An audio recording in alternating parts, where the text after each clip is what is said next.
Transaksi yang akan dilakukan untuk user manual ini adalah transaksi pengembalian barang ke vendor dengan kondisi di mana pengembalian barang akan dilanjutkan dengan proses pemotongan tagihan atau pembuatan kredit memo. Untuk melakukan transaksi tersebut, maka transaksi pertama yang dilakukan adalah pembuatan purchase order return. Proses ini dilakukan oleh purchasing. Cara melakukan transaksi ini adalah kita menuju kotak sebelah kiri dan masukkan tiket yang akan kita gunakan. Tiket yang akan kita gunakan untuk transaksi ini adalah ME21N atau pembuatan purchase order return. Kemudian, kita bisa pilih pengembalian barang tersebut adalah pengembalian barang untuk PO lokal atau untuk PO import. Purchasing group-nya kemudian kita masukkan sesuai dengan business unit. Contoh yang diberikan adalah business unit garment.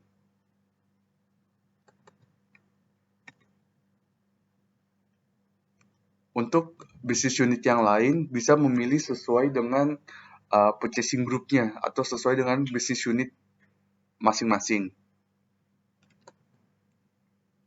Kemudian kita masukkan vendor pembeliannya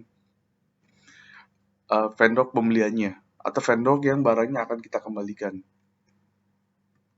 Sebagai contoh, vendor yang akan kita kembalikan barangnya adalah vendor Gunse. Oke. Kita bisa pilih vendornya Gunse seperti ini. Kemudian kita tekan tombol enter. Maka akan ditampilkan Gunse ini. Nah, langkah berikutnya adalah memasukkan material yang akan kita kembalikan.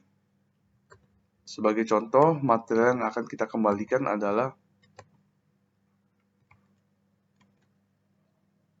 material button poly. Maka kita masukkan materialnya, atau kita bisa ketik di sini sebagai contoh button poly.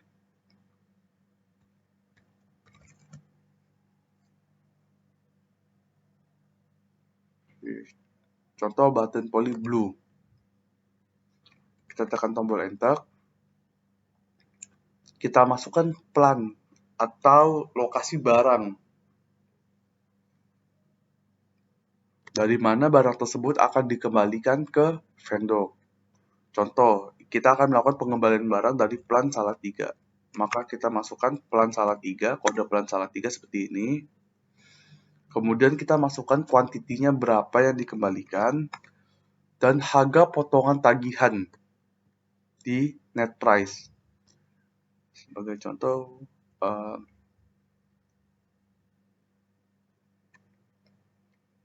per 1 pieces. Artinya, kita akan mengembalikan 10 pieces dan per piecesnya harganya 100. Artinya kita akan menerima pengembalian uang sejumlah 1000.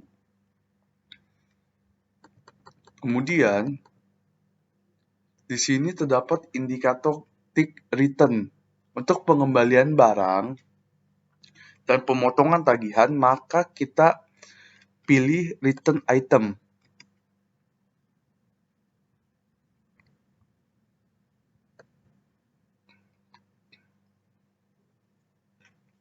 Nah, kemudian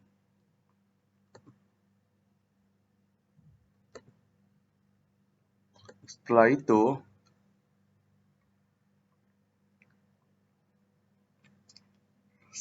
kita bisa tekan tombol save.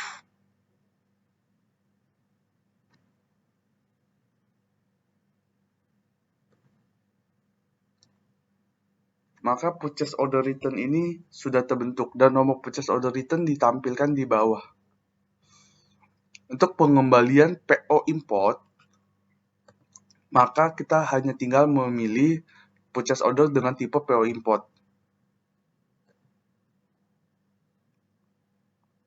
Selain memasukkan materialnya manual, seperti yang saya contohkan, kita juga dapat memilih berdasarkan referensi purchase order. Sebagai contoh,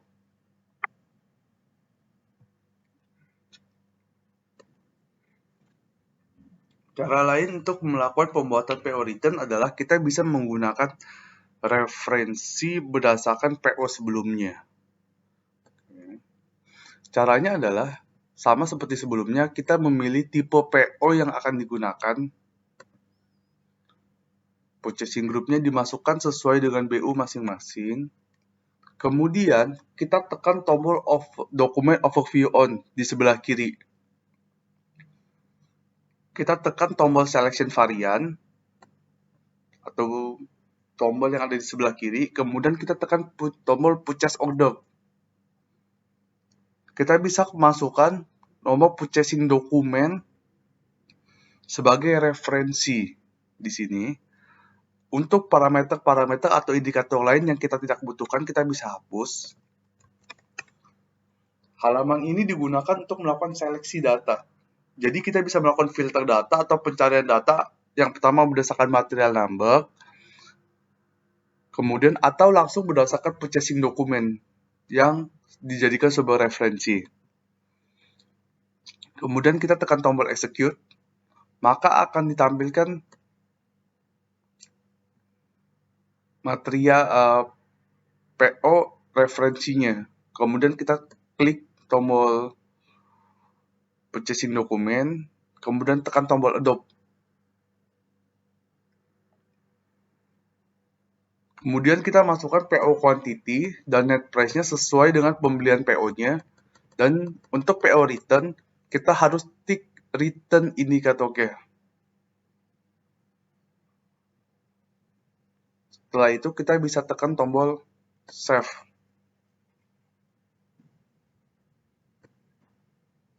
Untuk pembuatan PO return.